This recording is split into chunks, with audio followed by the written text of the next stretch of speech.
j'espère que vous allez bien. Je suis ravie aujourd'hui de vous retrouver pour une toute nouvelle vidéo. Comme vous avez pu voir le titre, je vais vous présenter pour vous faire le point sur ma pile à lire de printemps et vous présenter ma pile à lire d'été. Puisque pour moi, la pile à lire de printemps peut démarrer dès le mois de juin, en fait dès début juin, même si officiellement c'est le 21 juin. Moi je le démarre dès le début du mois. En tout cas, ne vous inquiétez pas, je n'oublie pas avec mon conjoint de vous faire le bilan du challenge un mois sans écran, donc qui s'est terminé fin mai.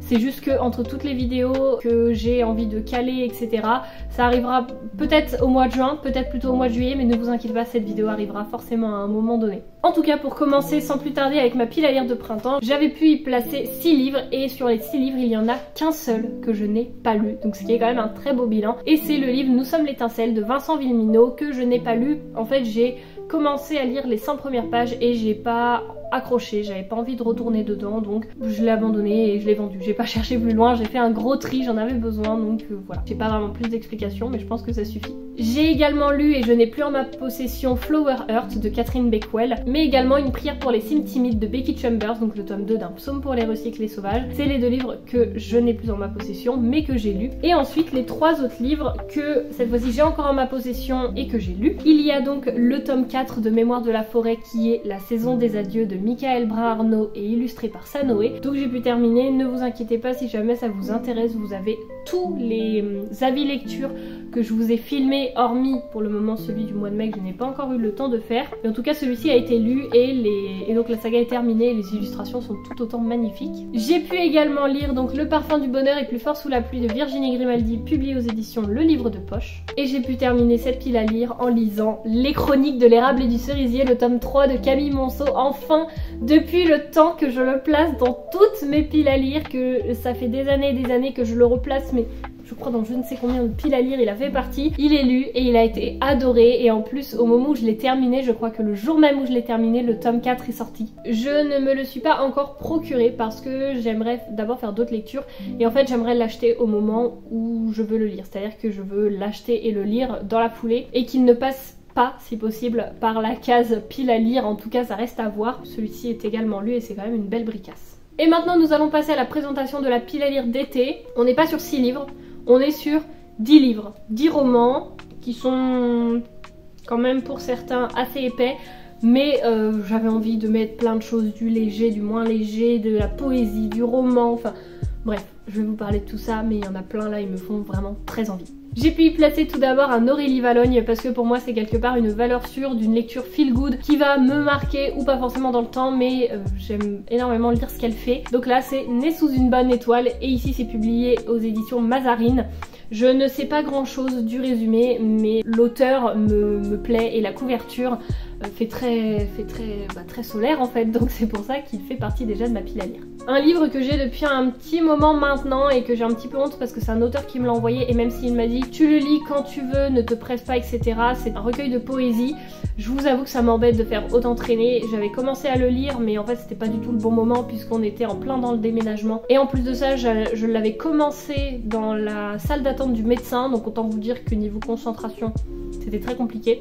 C'est Filtre et relique, donc de Adrien Coucot. Ici je vous présente la version augmentée, donc en hardback finalement, et c'est tout simplement un recueil de poésie qui emporte la musique d'un jeune poète du 21e siècle tentant d'imiter à sa façon la mélodie des anciens. Il s'agit d'un livre organisé en 3 parties afin de plonger le lecteur dans l'histoire, l'amour puis les songes. C'est un voyage à travers l'Europe de Jeanne d'Arc et des guerres napoléoniennes, à travers une rencontre furtive sur le quai d'un métro ou les passions dévorantes, à travers les réflexions sur le manège de la société et les masques douloureux que nous portons pour dissimuler nos faiblesses. Et donc là il y a 28 nouveaux poèmes en plus des 93 de la première édition et 12 illustrations qui sont réalisées. Et donc là on a plus de 60 pages d'annotations aidant à la lecture et l'interprétation des poèmes.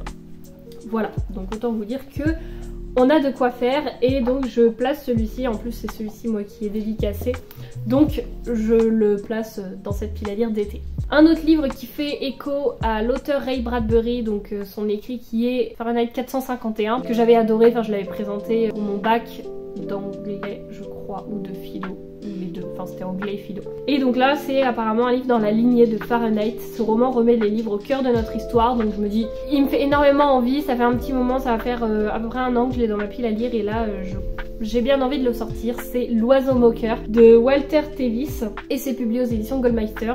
J'aime beaucoup les couvertures de cette maison d'édition mais également d'une autre maison d'édition qui vient juste après, vous allez voir, mais celui-ci me fait bien envie. Le prochain placé fait partie de ma pile à lire depuis très peu de temps, puisque je l'ai trouvé en brocante là que très récemment.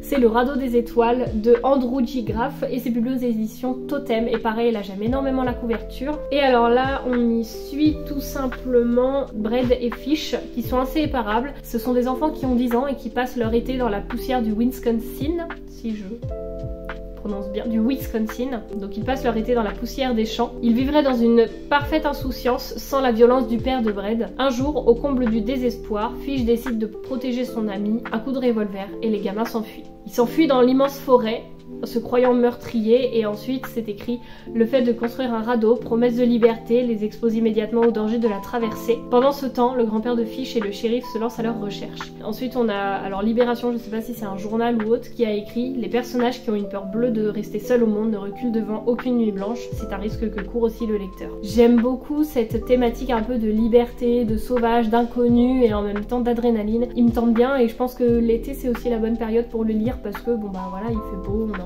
envie de sortir, de voyager, de faire du camping, etc. Donc voilà. Le prochain c'est parce que tout simplement j'avais envie de placer un petit Virginie Grimaldi, donc j'ai pu y placer Les Possibles, qui est ici publié aux éditions Le Livre de Poche. Je ne sais pas de quoi ça parle, je ne veux pas le savoir, c'est Virginie Grimaldi, donc voilà. Là ça va être la même excuse, c'est un Melissa d'Acosta, j'avais envie de placer un Melissa d'Acosta dans cette pile à lire. Et ici donc j'ai en grand format Les Femmes du bout du monde, c'est publié aux éditions Albin Michel. Pareil, je ne sais pas du tout de quoi ça parle, c'est juste écrit: si tu te demandes ce que nous faisons ainsi, loin des hommes, je vais te dire, nous veillons sur notre petit univers, nous veillons les unes sur les autres, c'est ce que font les femmes du bout du monde. Voilà, apparemment ce livre est extraordinaire, comme la plupart des livres de Melissa d'Acosta, mais du coup il me donne très envie et je trouve que la couverture fait vraiment comme un soir de ciel d'été, donc je pense qu'il peut être lu à ce moment-là. Ensuite un livre que j'ai depuis, je sais pas, 1 ou 2 ans maintenant, enfin je ne sais plus, enfin dans tous les cas c'est écrit dans mon carnet de lecture mais là c'est pas la priorité. C'est Un air d'éternité de Clarisse Sabar, publié aux éditions Charleston. Et alors là tout simplement on est sur une double temporalité où on se trouve balancé en juillet 1939. Donc autant vous dire que double temporalité avec l'époque de la guerre qui est abordée, moi voilà, il m'en faut pas plus. En plus de ça, je viens de terminer Dans les yeux d'Anna, qui est justement un roman un petit peu à double temporalité où le personnage retrouve un carnet qui la propulse au moment de la Seconde Guerre mondiale. Donc autant vous dire que j'ai adoré et j'adore cette thématique. Donc celui-ci trouve tout autant sa place dans ma pile à lire. Alors là on va être sur la même thématique mais en même temps pas tout à fait. C'est J'ai donné la vie dans un camp de la mort de Madeleine Aylmer Rouben. C'est un témoignage, donc c'est écrit c'est écrit juste là. En fait c'est à 20 ans à peine, tout juste mariés et résistants, les voilà arrêtés par la Gestapo en ce printemps 1944, puis séparés. Destination les camps. Jean sera gazé.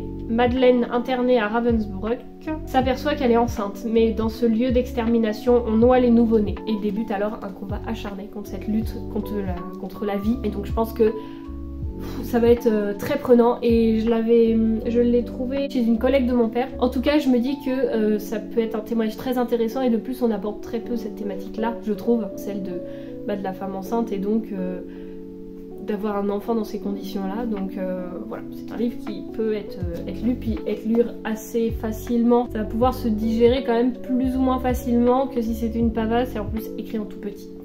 Donc je me cale aussi celui-ci dans ma pile à lire parce que je veux mettre un petit peu de tout au niveau de mes lectures pour dans ma pile à lire vraiment lire un peu de tout finalement. Alors là j'ai pas besoin de vous donner vraiment une explication, c'est Ceux qui voulaient voir la mer de Clarisse Sabar, publié aux éditions Pocket. Et alors là Clarisse Sabar que j'ai adoré avec Les Lettres de Rose, donc j'ai envie de lui relaisser sa chance avec un autre roman. Et avec Ceux qui voulaient voir la mer, bon bah autant vous dire que ça fait estival, j'ai pas besoin de plus vous expliquer pourquoi il fait partie de cette pile à lire. Et le dernier qui est placé, ça fait déjà plusieurs piles à lire aussi d'été et de printemps, je crois que je le place.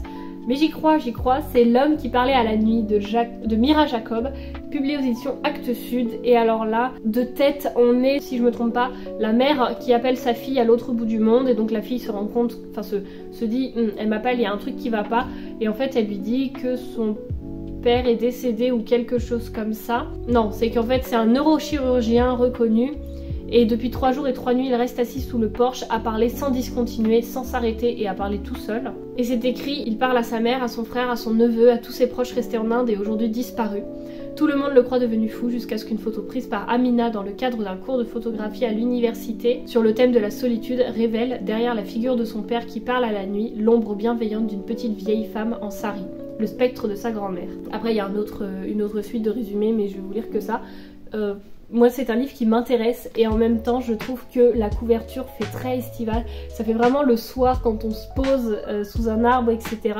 Enfin vraiment je trouve que ça fait très estival et c'est pour ça que je veux le lire et que je veux le lire en été. Donc voilà pour ce qui est de cette vidéo et de cette pile à lire, de ce que je compte lire cet été. J'espère en tout cas que ça vous aura plu. Peut-être qu'il y a des livres que qui vous aussi vous tentent. N'hésitez pas à me dire si aussi jamais vous en avez lu certains d'entre eux.